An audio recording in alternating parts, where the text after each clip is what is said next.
नमस्कार, India report में आप सभी का स्वागत है। बिहार चुनाव में जीतेगा वही जिसके पास सबसे ज्यादा जिताऊ उम्मीदवार होगा, जिसका चुनावी समीकरण सबसे सटीक होगा और सबसे बड़ी बात कि सीट शेयरिंग को लेकर, सीट बंटवारे को लेकर बहुत सही ढंग से, बहुत समझदारी के साथ सीट शेयर किया जाएगा। और कई जानकार तो यहां तक कह रहे हैं कि दरअसल जीत का जो सबसे बड़ा फॉर्मूला है वो सीट शेयरिंग में ही है। और सीट बंटवारे को लेकर अगर सही सही विभाजन हो गया तो मानकर चले कि आधी जीत तो यहीं से संभव हो जाती है। बिहार में इस वक्त किसी दो पार्टी, तीन पार्टी के बीच में चुनावी दंगल नहीं है, बल्कि वहां पर अलायंस के बीच का दंगल है। अगर एनडीए की बात करें तो उसमें BJP, Janata Dal United, LJP, हम और साथ ही आरएलएम भी इस बार है।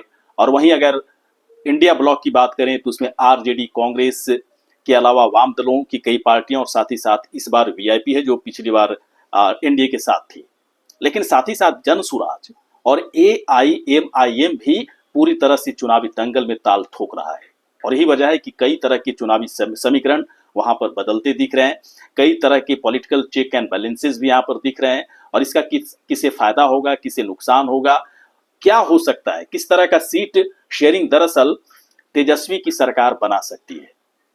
यही सवाल भी है कि तेजस्वी की सरकार बिहार में बनेगी कैसे। क्या अभी जो बातें चल रही हैं सीट शेयरिंग को लेकर, जिसमें कि एआईएमआईएम है ही नहीं, क्या उसके बिना सीट शेयरिंग करके महागठबंधन की सरकार बिहार में बन पाएगी? इसका जवाब बहुत सारे तरीके से दिए जा सकते हैं, लेकिन इंडिया रिपोर्ट की तरफ से एक कोशिश की गई कि बिहार की राजनीति के जानकार, जिनके पास बिहार के पूरे राजनीतिक घटनाक्रम की एक जानकारी होती है, उनसे समझने की कोशिश की गई कि बिहार महागठबंधन इंडिया ब्लॉक के पास किस तरह की सीट शेयरिंग, किस तरह से सीट का बंटवारा होना चाहिए। जो जवाब आया वो थोड़ा अलग तरह का जवाब आया, जिसके बारे में हम थोड़ी देर के बाद चर्चा करेंगे। लेकिन उससे पहले एआईएमआईएम और एक पॉलिटिकल चेक एंड बैलेंसेस को समझना काफी जरूरी है, जिसकी चर्चा भी लगातार चल रही है। सवाल है कि एमआईएम ने पिछले 5 साल में क्या किया बिहार में। कुछ दिन पहले इंडिया रिपोर्ट की तरफ से एक सर्वे भी किया गया था मुस्लिम वोटर्स के ऊपर। उन्होंने सीधे तौर पर कहा था कि इस बार हम तो हर हाल में ओवैसी की पार्टी एआईएमआईएम को ही वोट देंगे। अब समझिए कि बड़ी गोलबंदी मुस्लिम वोट बैंक का हो रहा है। और एम वाई समीकरण की अगर बात करें, जो कि आरजेडी के साथ ही जुड़ा हुआ है, यादव और मुस्लिम वोट बैंक के साथ एम वाई समीकरण जुड़ा हुआ है, तो कितना बड़ा नुकसान, कितना बड़ा वोट बैंक खिसकता हुआ नजर आ रहा है आरजेडी से। आरजेडी से मैं इसलिए कह रहा हूं कि आरजेडी को ही ज्यादातर थोड़ा बहुत कांग्रेस से अगर जुड़ाव है, मुस्लिम वोटर्स का तो रह गया है थोड़ा बहुत, तो वही लोग करते हैं वोट, नहीं तो ज्यादातर आरजेडी को ही वोट देते रहे। इसलिए इस बार 5 साल के अंदर एमआईएम ने सीमांचल के साथ साथ उससे लगे हुए इलाकों में, बिहार के कई मुस्लिम इलाकों में इन्होंने बड़ा काम किया। और वहां के वोटर्स पूरी तरह से इस वक्त एमआईएम के साथ जुड़े हुए हैं। तो एमआईएम की ताकत, उसकी हैसियत, उसकी राजनीतिक ताकत को समझना काफी जरूरी है। और ये बड़ी गोलबंदी हो चुकी है। और इस बात को अगर महागठबंधन इंडिया ब्लॉक नहीं समझ पा रहा है तो बहुत ही हैरानी की बात है, हैरान होने वाली बात है कि एमआईएम की बिना यदि आप सीट शेयरिंग कर लें, सीट का बंटवारा कर लें, उसे महागठबंधन में शामिल ना करें, तो जीतने का जो फार्मूला है वो कमजोर हो जाता है। वो फार्मूला क्या है हम आपको बताएंगे। लेकिन एक चेक एंड बैलेंसेस की बात करें, पॉलिटिकल चेक एंड बैलेंसेस की बात करें, कई लोग कह रहे हैं कि महागठबंधन को तो कोई नुकसान नहीं होने वाला है, क्योंकि जनसुराज है, नीतीश कुमार की पार्टी जनता दल यूनाइटेड को नुकसान पहुंचाएगी। जनसुराज, बात कुछ हद तक सही है कि जनसुराज की वजह से जनता दल यूनाइटेड को नुकसान हो सकता है, लेकिन इस बात को भी समझना काफी जरूरी है कि एमआईएम के बिना आरजेडी को कहीं ज्यादा बड़ा नुकसान होगा। क्योंकि बड़ी आबादी है मुस्लिम वोट बैंक की, करीब 16 से 17% आबादी है। और जो चीजें दिख रही है, लोगों को समझ में ये चीजें आ रही हैं, जो चीजें दिख रही हैं, भारी तादाद में मुस्लिम वोटर्स एमआईएम की तरफ जा रहा है, बड़ी गोलबंदी हो चुकी है। और अगर इसमें पूरी तरह से मतदान के दिन ये सारी चीजें दिखेंगी तो समझिए कि कितना बड़ा पहाड़ सा दिखेगा जीत महागठबंधन के लिए। और इसी बात को लेकर हमारी तरफ से कई जानकारों से बातचीत हुई, तो पूछने की हमारी तरफ से कोशिश हुई, तो फिर कैसे तेजस्वी की सरकार बनेगी बिहार में, क्या इसका तरीका है, क्या सीट शेयरिंग में जीत का मंत्र छुपा हुआ है। जानकारों ने कहा कि देखिए पूरी तरह से तो नहीं कह सकती कि सीट शेयरिंग करके ही पूरी तरह से आप जीत हासिल कर सकते हैं, लेकिन हाँ आधी जीत यहां से तय की जा सकती है।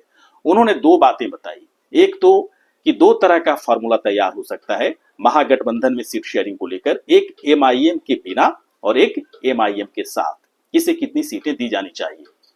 हमारे पास जो नतीजा निकल करके आया कई लोगों से बातचीत करने के बाद, कई जानकारों से बातचीत करने के बाद, उसके बाद जो नतीजा आया है किसे कितनी सीटें दी जानी चाहिए। अगर दो फार्मूले की बात करें तो पहला जो हम बात करते हैं एमआईएम के साथ वाला फार्मूला, वैसे महागठबंधन में उसे अभी शामिल नहीं किया गया है, सीट को लेकर किसी तरह की बातचीत नहीं बन रही है। 25 सीटें एमआईएम की तरफ से मांगी जा रही है और आरजेडी और कांग्रेस देने के लिए तैयार नहीं है। अब क्या उनके अंदर डर है, किस तरह का तर्क है, क्या एमआईएम की शर्तें उन्हें पसंद नहीं है, तमाम तरह की बातें। लेकिन एमआईएम की तरफ से कहा गया कि 25 सीटें दे दो, किसी तरह की कोई दिक्कत नहीं। अगर 25 सीटें नहीं दोगे तो 50 सीटों पर उनके उम्मीदवार लड़ेंगे, उनके प्रत्याशी उतारे जाएंगे और उनका अगर मन हुआ तो 243 सीटों पर भी एमआईएम के उम्मीदवार उतारे जा सकते हैं। यदि इस तरह के हालात बने तो समझा जा सकता है कि आरजेडी के लिए खास तौर पर, महागठबंधन के लिए तो है ही, आरजेडी के लिए खास तौर पर कितना बड़ा नुकसान हो सकता है 25 सीट नहीं देने के बाद। जानकारों ने दो फॉर्मूला तैयार किया है, जो अलग अलग लोगों से बातचीत की गई है और ये फॉर्मूला जो निकलकर सामने आया है इंडिया रिपोर्ट की तरफ से, वो हम आपको बताते हैं। जो पहला फॉर्मूला है एमआईएम के साथ वाला फॉर्मूला, इसमें आरजेडी को 151 सीटों पर अपने प्रत्याशी उतारने चाहिए। इसके बाद कांग्रेस की बात करें तो 35 सीटों पर कांग्रेस की उम्मीदवार उतारे जाने चाहिए। अगर वाम दलों की पार्टियों की बात करें तो उसे कम से कम 25 सीटों पर टिकट दिया जाना चाहिए। वीआईपी इस बार इसके साथ है, महागठबंधन के साथ, इंडिया ब्लॉक के साथ है, तो वीआईपी को 7 सीटें दी जानी चाहिए और एमआईएम को 25 सीटों पर अपने उम्मीदवार, अपने प्रत्याशी उतारने के लिए उन्हें टिकट, एक तरह से अलायंस में उन्हें 25 सीटें दे दी जानी चाहिए। ये फार्मूला जानकारों ने कहा कि जिताऊ फार्मूला है, इसमें सभी को फायदा है। आरजेडी को फायदा है क्योंकि एम वाई समीकरण उनका बिगड़ नहीं रहा है, कांग्रेस को फायदा है क्योंकि जो मुस्लिम वोट थोड़े बहुत बचे हुए हैं वो बचे रह जाएंगे, उनके साथ जुड़े रह जाएंगे क्योंकि ओवैसी उनके साथ होंगे। वाम दलों के साथ भी मुस्लिम वोट बैंक काफी भारी संख्या में जुड़ा हुआ, वही उनके साथ जुड़ा हुआ रह जाएगा। वीआईपी को 7 सीट, इसलिए मैं कह रहा हूं कि वीआईपी इस बार, पहले एनडीए में वीआईपी पिछले विधानसभा चुनाव में थी, इस बार महागठबंधन में आ गई है। अगर उस वक्त के चुनाव नतीजों की बात करें तो जीतने का रेट इसका ठीक रहा था, लेकिन 7 सीटों के बाद ही उसका रेट सही हुआ था। ऐसा नहीं कि उसे 15 से 20 सीटें दी जा सकती हैं। उस लिहाज से जानकारों ने कहा कि 7 सीटें वीआईपी के लिए सही है और 7 सीटें अगर दी जाती हैं तो जीतने का रेट, स्ट्राइक रेट सही रहेगा। एमआईएम को 25 सीटें देने का फायदा यह है कि पूरी तरह से चुनावी समीकरण फिट दिखता है और यही एक ऐसा फॉर्मूला है, पहला सीट शेयरिंग का फॉर्मूला है जो जिताऊ जैसा लगता है। जीतेगी कौन पार्टी, कितनी सीटों पर जीतेगी, नहीं जीतेगी, हारेगी, ये कहना बड़ा मुश्किल है फिलहाल तो, लेकिन ये जिताऊ जैसा लगता है। इसमें आरजेडी को फायदा है, कांग्रेस को भी फायदा है, एमआईएम को भी फायदा है, वाम दलों को भी फायदा है, वीआईपी को भी फायदा है और ये पूरा चंक मिलकर एक बड़ी सीटों में कन्वर्ट हो सकता है, जानकारों का ये कहना है। तो ये जिताऊ फॉर्मूला है, यानी कि जो जिताऊ फॉर्मूला में क्या क्या मिला, आरजेडी को 151 सीटें, कांग्रेस को 35 सीटें, वाम दलों को 25 सीटें, एमआईएम को 25 सीटें और इसके बाद वीआईपी को 7 सीटें। ये पहला फॉर्मूला। इसके बाद जानकारों ने दूसरे फॉर्मूले की बात भी की जिसकी चर्चा खूब हो रही है, जिसमें एमआईएम है ही नहीं, कि आरजेडी 160 पर लड़े, आरजेडी 150 पर लड़े, 55-60 सीटें दी जानी चाहिए कांग्रेस को, और अब कई तरह की बातें चल रही हैं। लेकिन जानकारों ने कहा कि देखिए बात कुछ भी हो रही हो, लेकिन जब एमआईएम नहीं है तो बहुत सीधा सा हिसाब बनता है।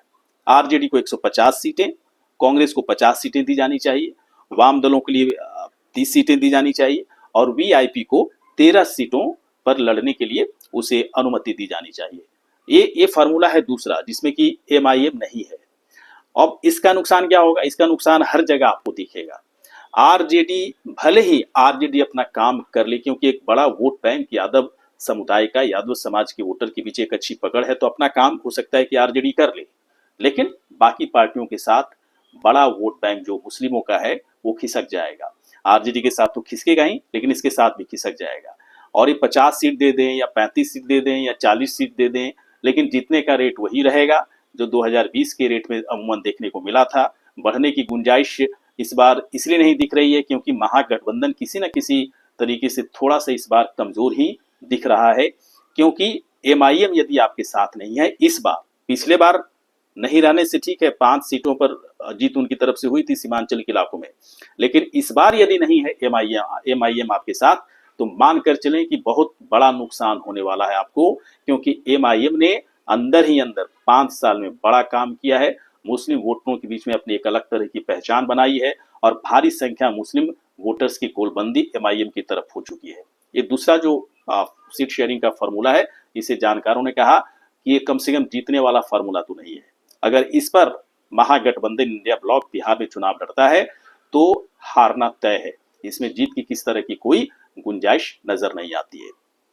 ये पूरा इंडिया रिपोर्ट की तरफ से तैयार किया गया था ये सीट शेयरिंग फॉर्मूला, और जानकारों ने कहा कि अगर इस सीट शेयरिंग फॉर्मूले को महागठबंधन की तरफ से समझ लिया जाए तो ऐसा नहीं है कि उनकी पार्टी में बड़े बड़े जो नेता बैठे हैं उन्हें समझ में चीजें नहीं आ रही हैं, लेकिन होता क्या है कई बार राजनीतिक मजबूरियां होती हैं और कई तरह के राजनीतिक सिद्धांतों के आधार पर काम किया जाता है, कई चेक एंड बैलेंसेस होते हैं और ये तमाम तरह की चीजें ऐसी होती हैं जिसके आधार पर सीट बंटवारे को लेकर कई बार चीजें बिगड़ जाती है। कुछ इसी तरह की चीजें इस वक्त महागठबंधन में दिख रहा है। वैसे अभी सीट बंटवारा तो हुआ नहीं है, लेकिन किसे कितनी सीटें मिलेगी, कौन कितनी सीटों पर जीतेगा, ये कहना फिलहाल एक अलग तरह का इसका सवाल हो जाएगा। लेकिन फिलहाल दो जो फॉर्मूला दिया गया है जानकारों की तरफ से, जानकारों ने कहा कि इस पर गौर करने की जरूरत है।